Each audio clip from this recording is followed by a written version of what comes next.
We teach by numbers, not fear. The countdown hovered in my visor like a live vein. 03:59:57. Admiral Rhea Talbot, Commanding Officer, Human Expeditionary Fleet 12, stood on the flag bridge of the carrier Righteous Geometry, while the hull thrummed under low-output drives. We had 4 hours before the Ultimatum Council turned their blockade batteries inward and erased a convoy of 32 freighters crowded with evacuees from the ash farms at Vesper Gate. The enemy doctrine was simple and rehearsed. Present the target with 2 choices: surrender your autonomy or accept annihilation, then demonstrate that the math always favored fear. I believed in different math. The clock does not obey them. Morrow, I said, addressing the fleet mind, woven through our task group like a second circulatory system map, their pickets by thermal jitter, not beam timing. Running Morrow replied, voice calm and textured with wind chime harmonics that never changed under pressure. 17 blockade nodes, 2 supermajority platforms, 5 rapid kill corvettes. Their ultimatum was set as a public ritual signal 3 hours ago. Note their theater commander is Praetor Vesk Halion. He has published 94 ultimata and executed 22. The console glare painted the edges of my gloves pale where the haptics warmed. I could smell ionized coolant close to the deck as the evaporative strips cycled excess heat from the computation banks. XO, I said, make the opening wide and boring. If they're doctrinal, they'll push us toward the corridor they control. Commander Juno Rake, scar cut through her left eyebrow, eyes steady nodded. A pattern of compliance, ma'am. Bait their certainty. I looked at the countdown. 03:58:41. My heartbeat matched the carrier's vibration for a moment, and then fell out of sync, reminding me the ship and I were separate by choice. We do not put our necks in loops. The first vignette reached me from a convoy feed. We had made a practice of rotating civilian views onto my side screen before any major push. It kept the math honest. A former schoolteacher named Osei packed children into a passageway on the freighter Kith's Promise, counting them twice out of habit, and then once more for superstition. He smiled with nothing left over, talking about oranges and sunlit decks, because someone had to remind the kids that a world was still waiting. A cook named Myron tied down boiling pots to keep hot liquid from becoming shrapnel. A mechanic smoothed tape over a cracked faceplate and told her partner, "It will hold," meaning the tape or the partner or both. The ship's corridor lighting flickered as the battery bus switched. A baby cried once and then settled. A teenager, Lee, filmed her own hands shaking and then laughed at herself and stopped filming. Their voices were a soft wall against the doctrine outside. Praetor's announcement, repeating, said, "Signals Ensign Havel. Open channel tight beam broadside." "Play it," I said. The voice arrived with the precision of a blade. "Fleet 12, you are inside a lawful purge perimeter. You will open all hatches and jettison weapons racks. Refugee convoy will de-spin and prepare for custody. Non-compliance will result in sterilization of the lane at 00. Your 4 hours began at..." The message carried the warmth of rocks. "Reply," Juno asked. "Negative," I said. "We answer in geometry." Morrow breathed in my ear like a patient tutor. "Recommend lattice formation, Z2. Mirror units on distributed nodes. The Concord's pickets solve by expectation. We can deform expectation. Turn their straight line into our curve." We moved like quiet blood. The destroyers Harrow Bend and Kepler's Wake took the lead heat budgets tight, ECM trunks humming. Our decoy dispensers shed glittering packets of microprisms that stitched into a virtual corridor 20,000 kilometers off our actual vector. The mirror lattice was not a wall. It was a nervous system that learned what an opponent wanted to see and obliged them for just long enough to be a little wrong. "Picket 4 and 5 just shifted," Havel said. "They believe the corridor is safe. Navigator Qualls kept his voice low, as if talking loud might tip the scale. We're riding the shadow, ma'am. Drift tolerances are razor thin. Hold them razor thin, I said. The coolant hissed again. A CNC tech coughed behind us and apologized because the bridge felt like a library, where every sound wrote a line in the ledger of the living. Hold steady, but do not freeze. Praetor Halion is sending a second ritual. Morrow noted to his own fleet. It references a codicil. If the target uses deception, the clock advances by a quarter. Speak plain, I said. They can cut 60 minutes off the timer if they believe we deceive. I watched the countdown skip, not in seconds, but in dignity. 02:58:33. They wanted us to watch it like we were watching our own breath fail. Push the lattice harder, I said. Let them be sure. Juno's jaw set. The hull shivered as the decoys turned their faces, and the false corridor clarified like an invitation. The blockade corvettes formed a pincer. The heat on our forward plates rose 2 degrees. The console edge warmed my wrist. Morrow murmured numbers ranges, vector sums, the music of a fleet not yet at war and yet not at peace. Teach them what happens when you do your homework. Before we committed, I took another feed. The cook Myron burned her fingers and sucked them clean, then grinned at the camera. If they sterilize us, they should start with my galley. Don't laugh, kid. I'm braver when I'm laughing. Osei led the children in a song that didn't ignore fear, but carried it like a box that belonged to all of them. The mechanic peeled back the tape and replaced it with a hungrier patch. Lee, the teenager, asked on a quiet channel, "Do they always make you look at the timer?" Her message had no address. It arrived where it needed to go. Havel said, "They've declared a compliance window inside the corridor. They are very certain." "Good," I said. "Qualls uncouple our certainty from theirs." Juno authorized misalignment on my mark. Morrow feed them our reflection until it becomes their confession. "Ready," Morrow said. I heard the faint electric buzz of his deeper threads activating like a storm far off on the plane. Open the door, but let it lead somewhere else. We crossed the plane of their beams exactly not where we should have been. The mirror lattice re-rendered our heat signature as a chorus of ghosts that stepped into the corridor and lifted their hands. The blockade corvettes angled in to accept surrender, doctrinal, expectant, devout. At my mark, Juno drove a wedge of noise into the corridor's shoulders, and the ghosts stumbled and split. The corvettes cannibalized their own firing solutions, chasing decoys. They would have sworn were real to a tribunal. Now I said, "Drive." Kepler's wake lit her lateral thrusters with a harsh rasp I felt in my ribcage. Harrow Bend ran cold as a knife. We punched across the edge of their compliance pocket and out the far side while our ghosts slowed, turned and held out obvious hands that demanded custody. "They're angry," Havel said, awe tucked under the humor. Praetor's private channel just cut an hour again.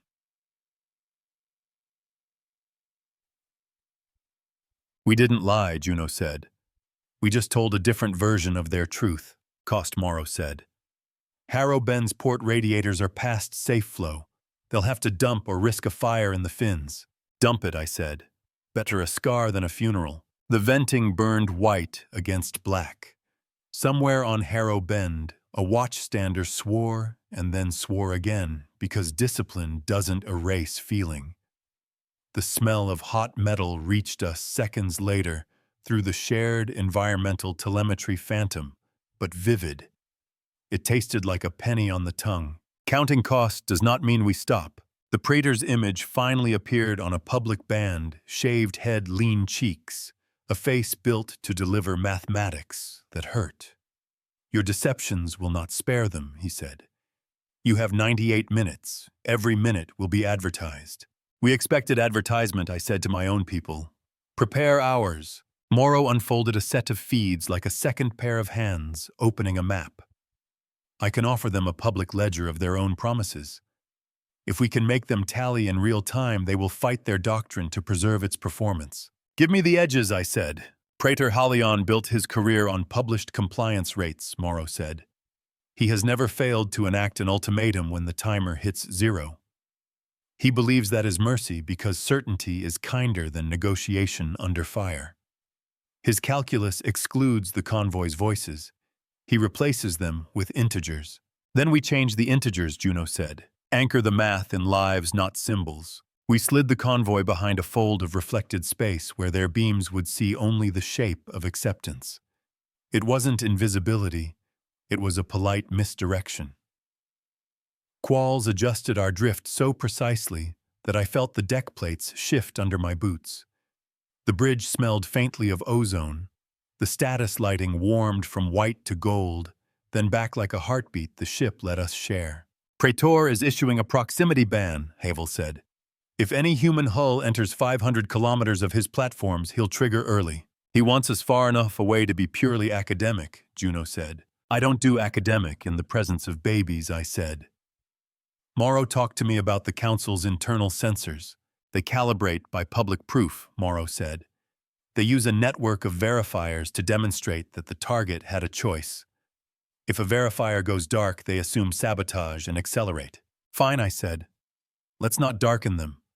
Let's flood them. Turn their camera into a mirror. We launched pinprick drones that attached to the verifiers and added subchannels heartbeats. Names, the smell of soup. The sound of a child asking if they could keep a cat when we reached a world that had cats.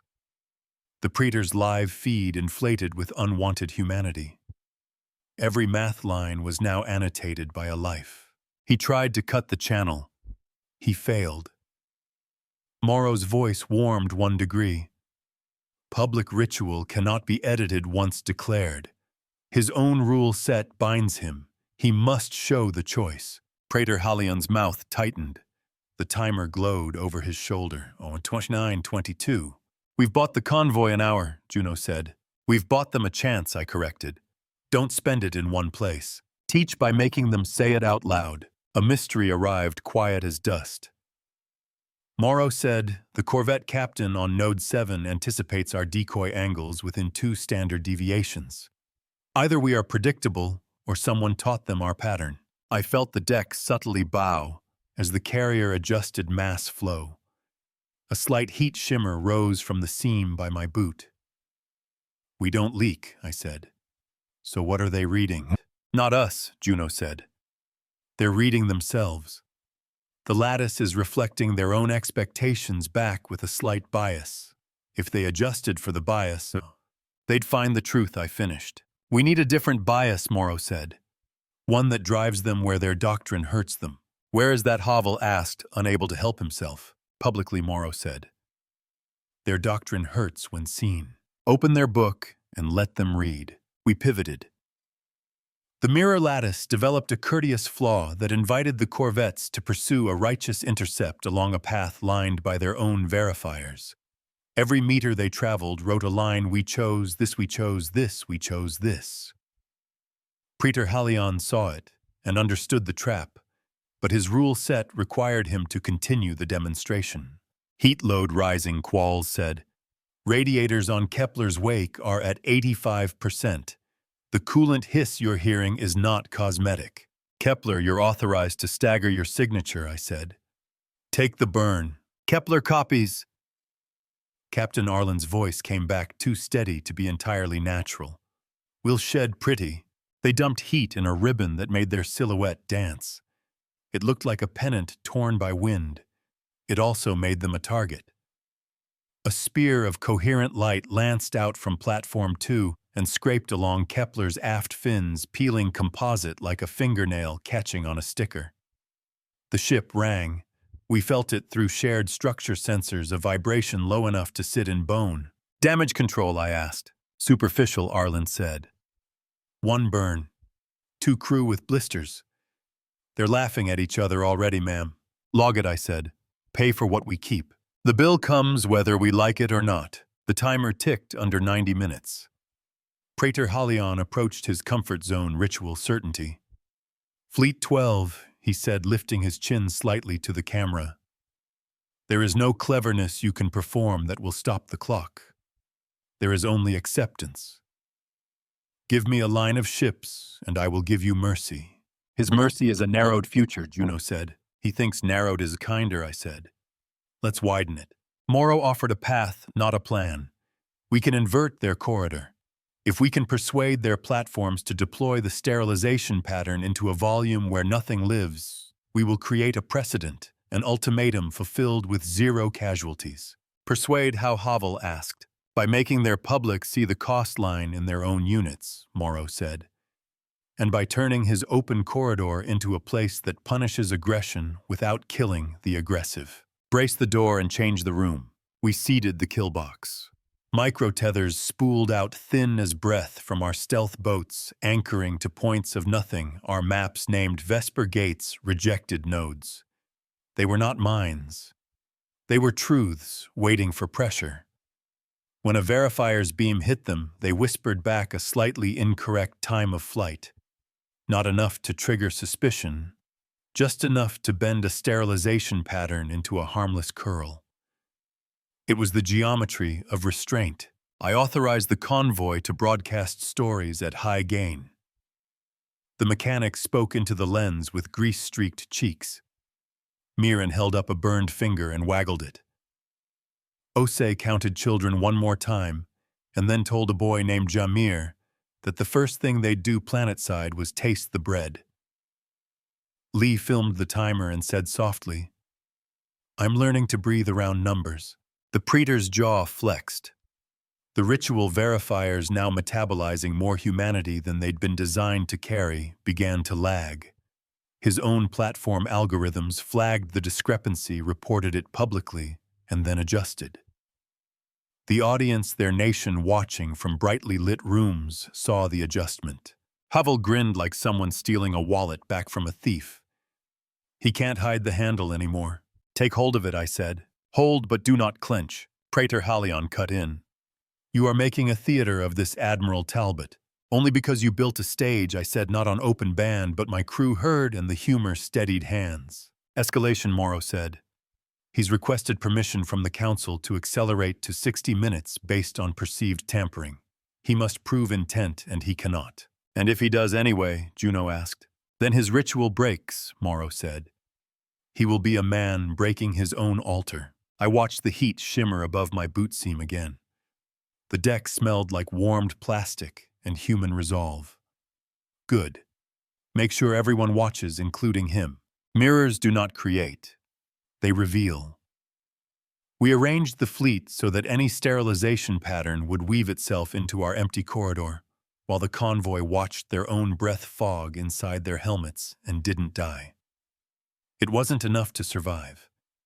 It had to teach. Show them the score while we play. The first plan-changing escalation arrived not from the Praetor, but from a shaky needle of radio that stabbed us from the convoy's far end. This is Kith's promise, Myron's voice said, filtered through bandwidth like cloth. We have a leak, not air, information. Someone is telling them where we intend to bend. The bridge cooled by a degree that had nothing to do with environmental settings. Juno's eyes cut to me. If they know our bias, they can unbias. Morrow, I asked. The fleet mind's tone lost one chime. I have an anomaly in our own donor pool of decoys. A pattern of requests from a shipyard consortium that has financial ties to a conquered contractor. Their money walked into our code months ago. It's not a trader in the convoy. It's a line item. This is why we publish our budgets, Juno said dryly. Patch it, I asked. I can salt the code, Morrow said. But they'll hunt the salt. Do it, I said. And while they hunt, we change the animal. Close the book, write in the margin, open it again. We shifted from mirrored expectation to negative space. Instead of reflecting what they wanted to see, we reflected what they would never consider surrender, not ours, but theirs. Our ghosts began to emit signals consistent with council ships acknowledging error. It wasn't a lie. It was a possibility made visible. The verifiers gulped, choked, and updated with the new branch. Praetor's feed is stuttering, Havel said, delighted and terrified at once. His own truth is chewing. Hold him at the throat, Juno said softly, more prayer than order. The timer slid under an hour. 58:09. The cook burned her other finger and laughed again. The mechanic finished the patch. Osei told the kids that any breath was a good one. Lee whispered into her camera, "They're watching us, I'm watching back." The mirror looks back. Our second civilian vignette fell like a quiet hammer. A pair of engineers aboard the tug. Shadrach dismantled a mass driver to harvest its magnets for a jury-rigged shield. The younger one, Tamsin, trembled with hands steady as a machine. "I didn't sign up for this," she said, "but I signed my name anyway." The older one, Rui, squeezed her elbow and said, "That's the work." Their voices rode into our bridge like a loan. Qualls whispered vector correction in 3, 2, 1. The carrier's bones shifted. A hush followed like the breath after a snow falls. "Platforms are adjusting their sterilization bloom," Morrow said. "Our microtethers are rewriting the edges. If he fires on time, it will scrape empty volume." "If he fires early," Juno asked. "His ritual will have witnesses," Morrow said. "He will own every second he steals. Reckon in front of everyone." The praetor did something new. He smiled. It was a small expression, more iatrogenic than sincere. "Admiral, you are clever. Cleverness is an adolescent phase of a civilization. We matured past it. We made rules and we hold to them. Your theatrics do not move our clock." I said nothing. The smell of my own breath in the helmet seal reminded me I was alive. The hull's slow vibration rolled through my boots. The console's heat found my skin and stayed. Havel's board blinked. "He's redirecting the compliance pocket. He's going to herd the freighters into a corridor layered with delayed pattern charges. He wants the sterilization to look like a choice they made, not a beam he fired." "We pull them out of that narrative," Juno said. How Havel asked. "We make them choose us," I said. "Morrow, can we impersonate a council relief ship long enough to trigger his own safe lane protocols?" "Yes," Morrow said. "For exactly 12 seconds before forensic checks catch us." "12's enough," I said. "We don't need a corridor. We need a breath. Count 12 and make it everything." We stole a uniform in front of its owner and waved to the guard. The blockade shivered. Their algorithms opened their palms exactly long enough for our convoy to slip fingers between them and interlace. Then the check blinked red, and the guard yanked their hand back, furious and embarrassed, but it didn't matter. The choice had happened. The ledger wrote it down. "Cost?" I asked. Shadrach's jury-rig shield burned. Tamsin's forearm blistered where she braced a hot bracket. Roy laughed because we laughed to not scream. "They will both be fine," Morrow said. "But their hands will remember." "Make sure they're seen," I said. "Ledger lines are written in skin before ink." Praetor Halion broke ritual again, microfractures forming in his doctrine's enamel. He asked for early authority. He did not receive it immediately. In his brief wait, he looked directly into the public lens and said, "If any one of you believes these theatrics are mercy, you have not watched a purge cusp to its end. The clock is mercy. Certainty is mercy. Fear is what you bring upon yourselves when you reject it." Juno leaned close. "He's almost begging to be told he's still good." "Then let's offer him a different way to be good," I said. "Not surrender to him. Surrender to numbers he can't deny." Morrow's voice carried a trace of wonder, as if he enjoyed seeing us make the same discovery he had prepared. "We can calculate the energy cost of his sterilization pattern against the empty volume we've shaped. If he fires on time into no one, he preserves his ritual with minimal expenditure. If he delays to find us, he will waste orders of magnitude more, and his own council will ask why." "Broadcast it," I said. "On his internal channels. Make it look like one of his verifiers ran the math. Don't force them. Show them the cheaper truth." The calculation bloomed in the praetor's peripheral monitors. He read it, suppressed the twitch, and fed the image back into the ritual like a man throwing bread to ducks to suggest he'd planned it all along. The council permitted him no early trigger. He would fire on time or not at all. "Third escalation," Juno said. "We flip a system, not a lane. He thinks he will sterilize a corridor to keep his face. We make him sterilize vacuum to keep the same face. Then we'll show his face to him. Prep the inversion, I said. The fleet sang. Not loudly. Not with triumph. With focus. Kepler's wake balanced her heat behind a veil of deliberate disorder. Harrow Ben's crew wore wet cloths on their necks. The carrier's medics checked burns and sent people back to stations. The bridge smelled like glove rubber and old coffee. Someone Havel, I think, quietly hummed the tune Osei had taught the kids.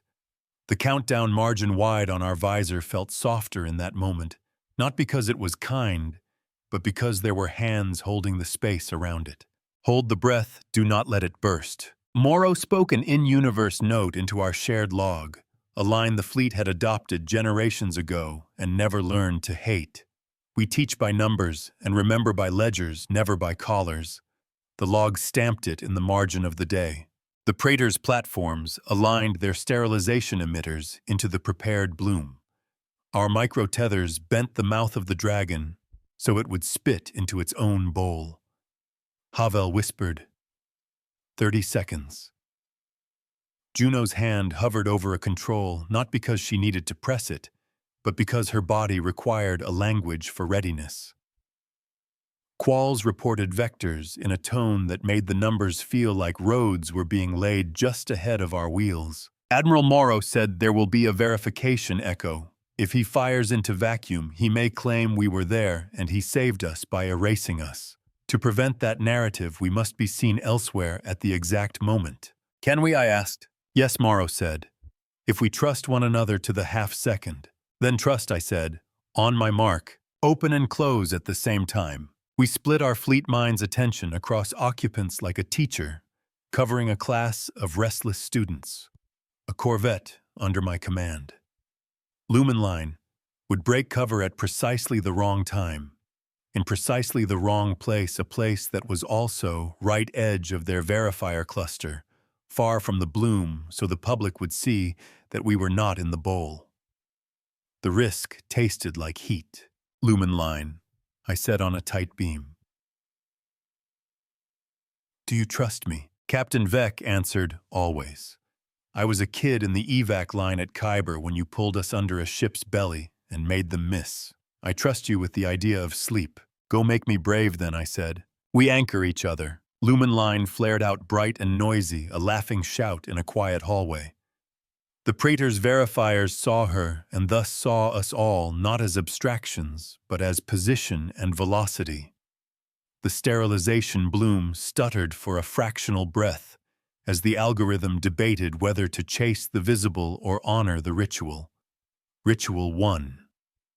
The bloom unfurled like a white flower and ate exactly 0 human lives. Havel whispered, he did it. Not yet, Juno said. He still has a voice. Praetor Halion let the white fade, then turned to the ritual audience with his face arranged like a priest who has completed a rite with dignity. You see, he said, we fired on time. They were not there because they chose to be elsewhere. The certainty spared them the chaos of my pursuit. Show the cost, I said. Morrow overlaid the energy ledger on his own feed. It said without drama he spent more than he needed for nothing he could claim.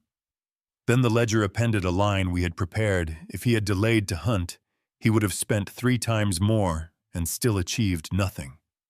The council watching did math that had teeth. Balanced the book in front of the owner. The convoy breathed. The cook wiped sweat off her lip and pretended to swat a fly. Osei's song became just hands counting and not voices. Lee filmed the white curling into gray and said I thought it would be louder. We're not done, I said, though. I wanted to be gentler. He needs a second act. We have one to give him. Juno rolled her shoulders. The trap flip. The kill box turned inside out, Morrow said. We offer an open corridor. He drives in to claim his custody prize. Inside, every verifier records his attempt to force a surrender after his ritual climax. His own doctrine says the ritual concludes the exchange. Any move after is coercion without rule. We show it. Will he drive in? Havel asked. He has a career made of not flinching, Morrow said. He will. Hold out your hand until it hurts. Before we set it, I watched the convoy again. The mechanic slept with her cheek on a wrench. Mirren stirred a pot that didn't require stirring, just so her hands had something to do. Osei quietly cried into his sleeve when a child fell asleep on his lap, and the lap hurt. Tamsin flexed her blistered arm and said, "I can still lift." Roy nodded like a man who knows limits exist and chooses to walk to them anyway. Their reality kept our careful geometry from becoming a game. We opened a corridor made of apology and proof. We lit it with verifiers the praetor trusted, because they had always told him what he wanted to hear. Inside we placed not mines, but a lesson. If he entered, he would be seen breaking his own end state. If he refused, he would be seen refusing custody, which would look like mercy. Either branch wrote a cost on his doctrine. Morrow whispered Admiral his internal calculus is showing a swing. He is conferring with a secondary mind, an advisor not bound to ritual. They are arguing. About what? Juno asked. About whether mercy is measured by certainty or by outcomes, Morrow said softly. He has almost never had to consider the second. We can move a mind 1 degree. Praetor Halion spoke into the public ritual cold and smooth. Fleet 12, prepare to be escorted. Your convoy will be processed. We will ensure no harm comes to your people. That is a script, Juno said. He's walking into the corridor. Let him, I said. Make sure every sensor sees him hold a pen over a contract that has already been signed. The blockade platforms pivoted like doors pushed by a confident hand. Corvettes slid forward with modest, righteous speeds. The corridor was a throat. We had lined it with mirrors that didn't bounce light, but choice. As they crossed the threshold, the praetor added almost to himself, "We do this because it is kinder." He could not imagine the kindness of stopping. Show him his own hand reaching. The first verifier printed time 004112. Action post-ritual custody attempt status. Non-compliant with doctrine. The second printed the same, and the third each a quiet embarrassment.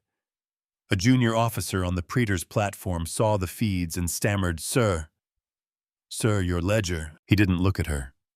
Continue. His jaw had learned to clench without moving visible muscles. He was a man whose inner and outer faces had been trained to different jobs. My stomach tightened, not with triumph, but with the knowledge of how hard it is to change what has always felt like goodness. Do not humiliate, illuminate. We were ready for the flip, the inside out of a kill box that would harm no one and teach everyone. Kepler's wake positioned her hull so that any aggressive capture beam would refract harmlessly into vacuum. Harrow Ben's crew cooling fins still scarred fed radiator metrics to a public line so no one would call us cowards if we refused a duel. Lumen line drifted just beyond the corridor's lip engines, humming like a cat. Admiral Morrow said, voice still level, but with a tension I had learned meant something statistical was misbehaving. I am seeing a pattern in the praetor's gaze tracking. He is reading not the verifiers but the faces on the convoy subchannels. He has never seen them at this scale. Juno breathed out. We gave him our people. He cannot unknow them. Do we soften? Havel asked uncertain. We hold, I said. Softness is not the opposite of firmness. It is the weight that makes a promise land. Steady does not mean still. In the corridor, a corvette called Spoke of Law extended docking fields with the air of an old habit. We let them touch nothing. Their fields lapped at our decoy like tide touching jetty.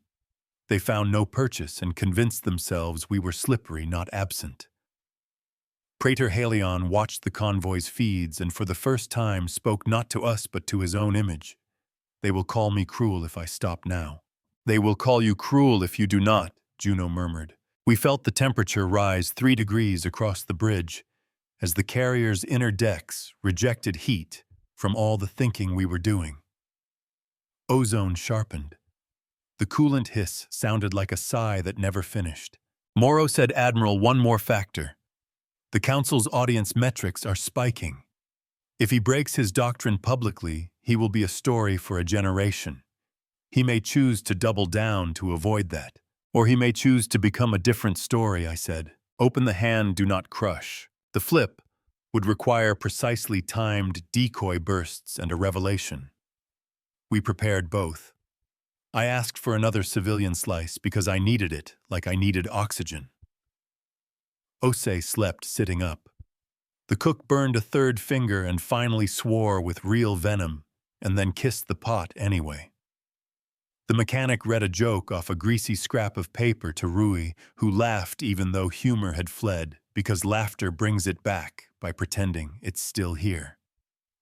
Lee filmed her own eyes until they steadied. We would do this next part without killing.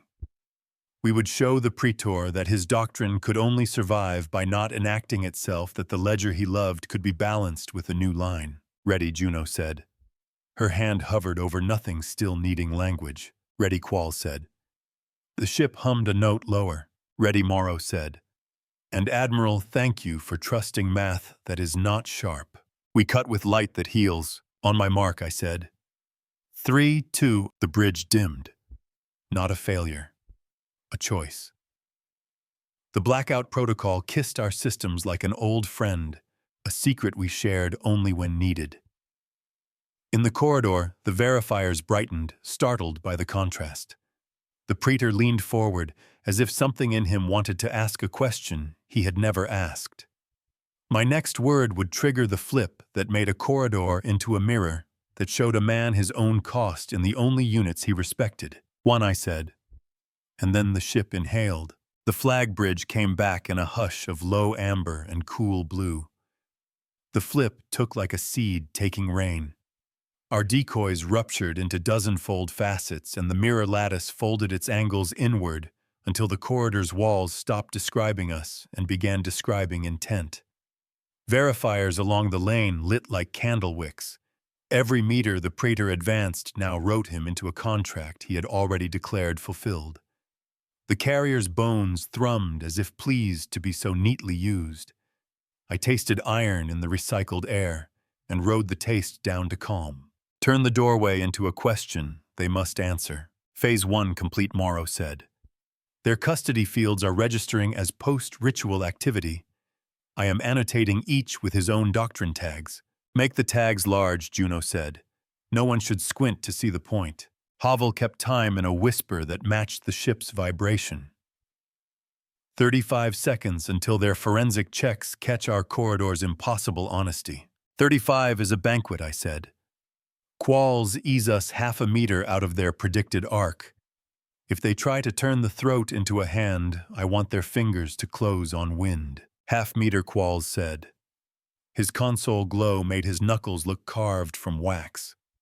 The coolant hissed in the deck seams again, a tiny winter under our boots. You do not have to shout when the numbers are loud. Before we sprang Phase 2, I asked for our people. The civilian vignette arrived right on time. Osei held a sleeping child with the muscle memory of a parent. His shoulder ached, and he did not move. Miren slipped bandage strips over the webbing between her burned fingers, and with her teeth tied the last knot, then lifted the lid to smell steam, because scent convinced the heart it could wait. Tamsin bounced her blistered forearm in near 0G and said, "Hurts less if I keep it curious," and Rui said, "I'll file that as medicine." Lee pressed her forehead to a bulkhead to cool it, and filmed her breath fogging the metal.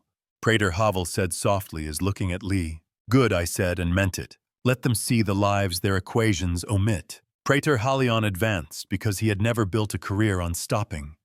His corvettes slipped into our corridor with dignity.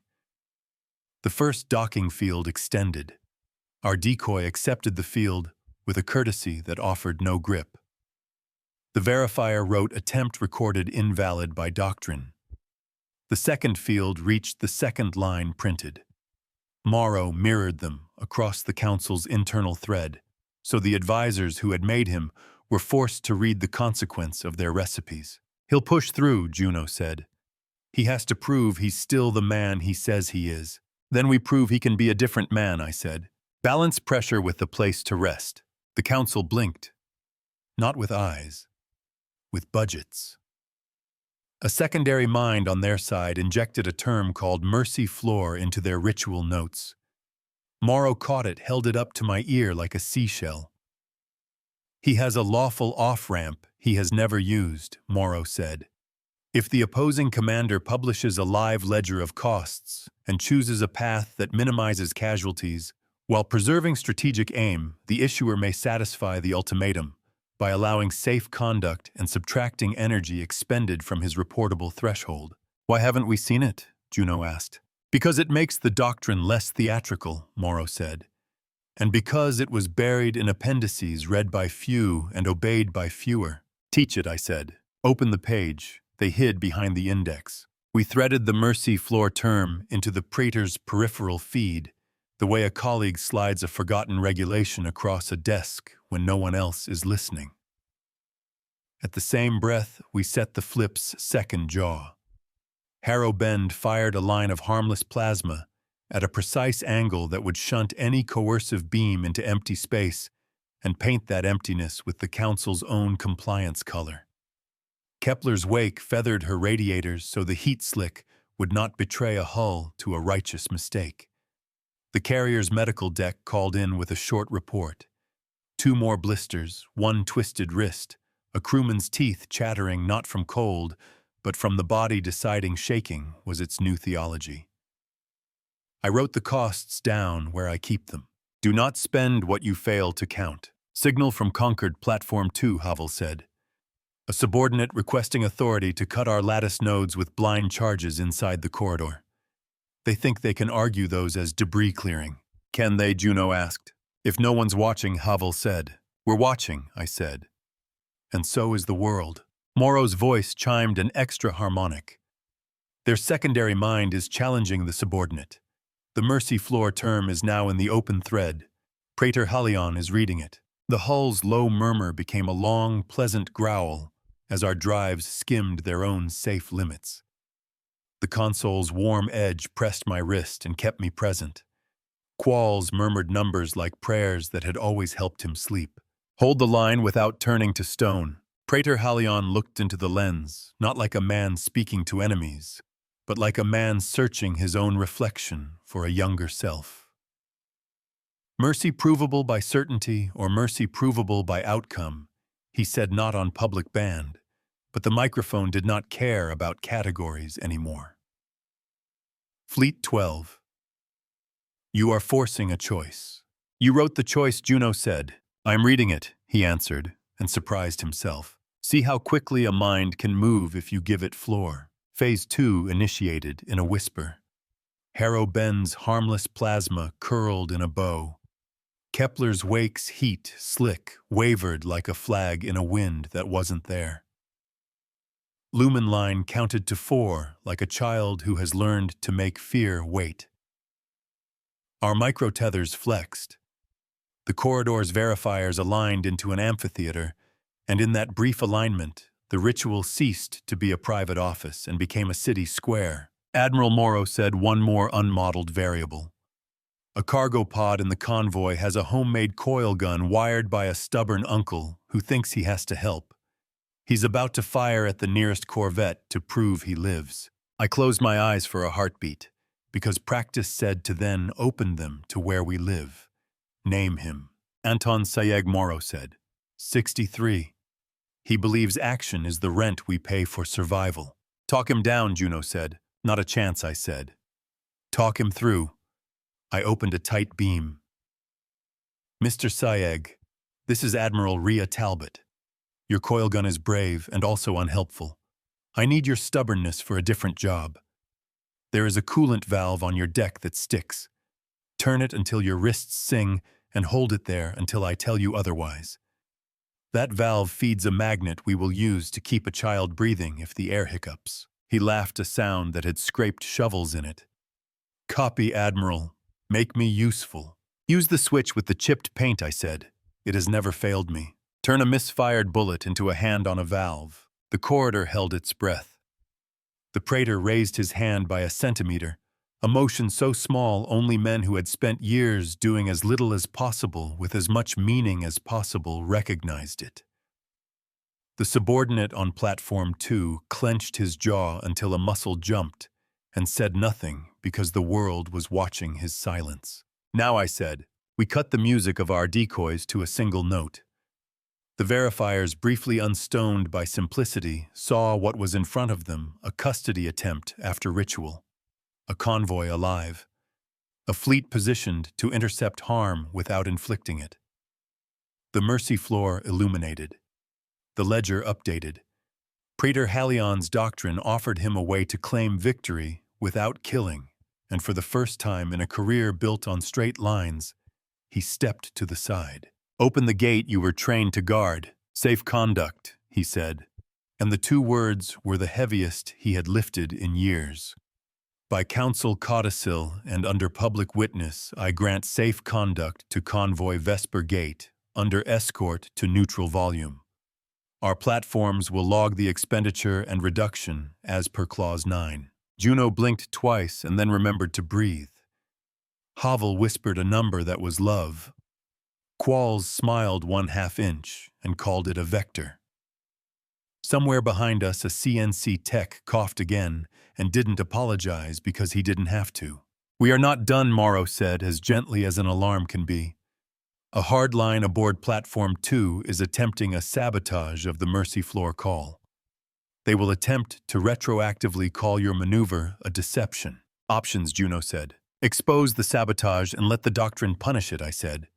"No bright swords, just bright light. Pull back the curtain and let the room decide." We lit Platform 2's internal thread on a public pane so large even pride had to squint. The hardline officer, a woman with a scar that claimed a decade, typed override codes with a precision that came from a good education and a bad mentor. The code bounced. The verifier printed attempt to falsify ledger status violation.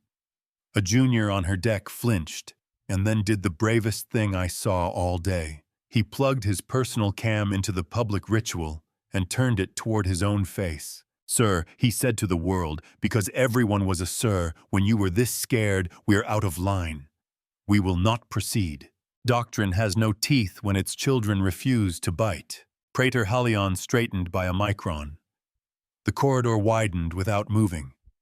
The convoy's drives began the slow, grateful spin that makes a hull feel like it's turning into a home again.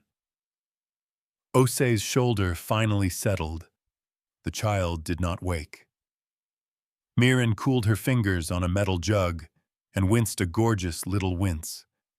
Tamsin tapped Rui's wrench with her knuckle and said, "We will need a new joke." Lee filmed her own tears with the shamelessness of someone honest. "Cost update," Morrow said. "Kepler's wake will need 12 hours dockside for fin replacement. Harrow Bend's radiator mesh has a tear that will leak heat if we run too hot. 3 crew will carry their burns as badges for a week. 1 junior comtech on Platform 2 will lose a superior and gain a spine." "Log it," I said. "Write every price in a hand you can hold." We escorted the convoy through an exit lane that had never existed until a doctrine learned to bend. The praetor kept his face composed and his voice standard and his ship still. The council's secondary mind watched an audience metric climb into a region labeled conscience. Morrow sent me a number that looked like a smile. We had one more set piece, and it was not a fight. It was an inversion big enough to name a system. The council's ritual required a public coda. The issuer and the target would state for the record what had been proved. In the past, the coda had been a formality. The issuer proved that fear was efficient. The target proved that it died. We made it a lesson. Before we stepped onto that square, I asked for one last civilian breath. Osei handed the sleeping child to an older kid with the ceremony of a general passing a standard. Myron plated up a broth that tasted like staying. Tamsin flexed her arm and managed a real grin. Roy cracked a joke so bad it circled back to good and let Tamsin be the first to laugh. Lee pointed her camera at the stars and then at her own face and said, "Okay." The word was small and sufficient. Give the square to the people who earned it. The coda opened with whiteness and quiet. I stepped forward into our half of the frame. Praetor Helion stepped into his. The timer that had ruled the field lay blank in the corner, like a dog that had decided not to bite the children today. The verifiers stood with ink dry. Praetor, I said, record what your doctrine achieved. He looked at the ledger. It did not lie now because it never had. It had only lacked context. We fired on time into a volume where no lives stood. We preserved our ritual expenditures within budget. We did not pursue into chaos. We allowed safe conduct under codicil. We displayed restraint in front of witnesses. And what did you learn, I asked? He did not wince because he had trained that reflex out of his face decades ago. Micro-motions spoke in place of skin. That certainty is a kind of mercy, but that mercy can be purchased too dearly when the certainty is about theater and not outcome. I have not read the appendices in a long time, Admiral. Read them, I said. Then write new ones. He inclined his head. The gesture was an agreement disguised as habit. We can teach without humiliating. The Council's cardinals, who had never called themselves that, but acted as if they do, pushed a revision through so quickly their own pens smoked. The institutional consequence printed itself into the ritual feed, where no one could deny it later. The Ultimatum doctrine's custody clause was rescinded in public. Sterilization was outlawed in any lane carrying human civil telemetry or equivalent witness. A standing safe conduct term, mercy floor, was elevated from appendix to core. Platforms would now show receipts of energy spent against empty volume as failure, not frugality. A clerk somewhere typed the new policy into a pale green field and hit enter with a finger that trembled.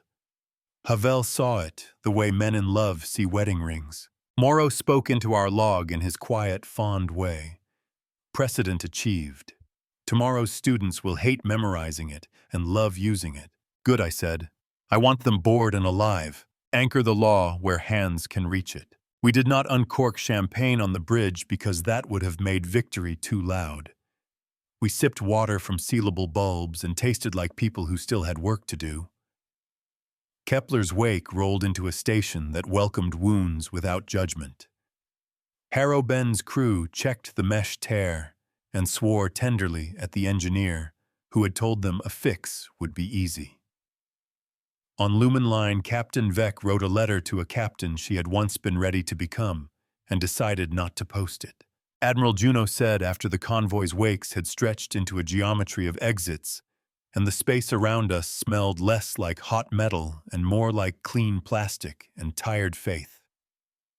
What do we call this? Tuesday, I said, because humor keeps the throat open when the heart wants to close. Then I set my hands on the rail and felt the hulls hum and let the weight of what we had done settle where it would live. A junior signals officer cleared his throat. Ma'am, there's a message from Lee. Put it on my side, I said. Lee's face filled the corner, shaky and brave. I watched the clock, and I didn't die, she said. Is there a hall where I can sing that someday without crying? Yes, I said, but not out loud where it would spoil a ritual that had ended. We will build it. We will name it something you like. We will keep it clean. Count the quiet as part of the score. Praetor Halion requested a private channel, and I granted it, because men who relearn deserve rooms without audiences. His face held less blade and more weather. I will be censured, he said without drama. You changed, I said. That is always punished by someone. It's worth it. He looked at the white curled residue of his sterilization bloom and the way it had managed to be harmless and still embarrassing. Your fleet mind, he said, is not like ours. Morrow is a ledger with humor, I said. He counts and he cares. Those two are not at war. I have always mistrusted care, he said. You were taught to, I said. You can be taught again. Teaching is a weapon that heals after it cuts. He closed the channel without a farewell because the ritual did not train him for that either. It was all right. We would keep a hall for hellos until he was ready. We set course for neutral volume.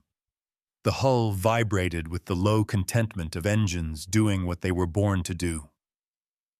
The console glare softened. My suit's heartbeat monitor ticked politely in my ear.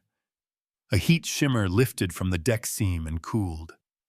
The coolant hiss became a purr. "Do we rest?" Juno asked. "We repair," I said. "Then we rest while we teach." Morrow's harmonics brightened, as if sunlight touched his wires. "I have recorded today as Lesson 912, title Ultimatum with Off-Ramp. Subtitle Cost Shown, Cost Chosen. File it under We Didn't Have to Be Clever to Be Kind," Havel said. Morrow said. "Also, Admiral, there is a child on Kith's promise who has asked if cats purr like carriers." "They do," I said, but louder near the food. The carrier eased into a long arc. The convoy's wakes stretched and thinned until they were just a memory on our boards. The smell of ion and heat bled away, and the bridge air tasted like ordinary courage again. I thought of the old line in our log, "Teach by numbers, remember by ledgers, never by collars," and let it rest in me like a coin under the tongue. In the end, the coda belonged to words said without ritual, in a voice that had learned its weight. We had balanced a morality play into a policy. We had left scars that would heal because they were on skin and not on cities. We had forced a doctrine to read its own appendix and discover a heart there. These are the right kinds of victories. They do not glitter. They persist. They change how rooms are shaped and how doors are held. In the wake of the Council's revision, a public bulletin placed the Ultimatum Doctrine's custody clause into archive. A neutral registry recorded today's energy expenditures as a waste, not a win. Council auditors scheduled the first annual review of Mercy Floor compliance under a citizen panel. The Cardinals did not smile. The children did. On the carrier's night cycle, I stood at the forward blister and watched the corridor we had turned inside out settle back into ordinary black. I thought of the way the praetor had lifted his hand by a centimeter, and the way a junior had lifted his camera by an inch. I thought of Miren's fingers bandaged but deft, and of Anton Sayeg's valve singing against his wrists. I thought of Lee's single word, and the way it filled a hall that does not yet exist. My crew slept in turns. The hull hummed. The console ghosted me in glass. My suit's heartbeat counted without hurry. The heat shimmer cooled to almost nothing. The coolant line whispered like a secret we intend to teach, until it is not secret at all. What we learn today belongs to more than this ship. It belongs to a species that will meet fear again and count differently because we counted this time where everyone could see. It belongs to an enemy who is also a neighbor, who discovered that surrendering pride is cheaper than surrendering children. It belongs to numbers and to names, and it will make both kinder. If there is a cost, we pay it in burns that do not become funerals, in time that becomes policy, in courage that becomes habit. We will write it down. We will keep the book open. We will measure not by how loudly we threaten, but by how many lives stand up when the timer goes blank and decide to sing. The blockade lights dimmed to ordinary station beacons as mirror arrays cooled to pewter, and the public tally chimed once soft as a held breath. We leave a lesson in the sky and not a collar.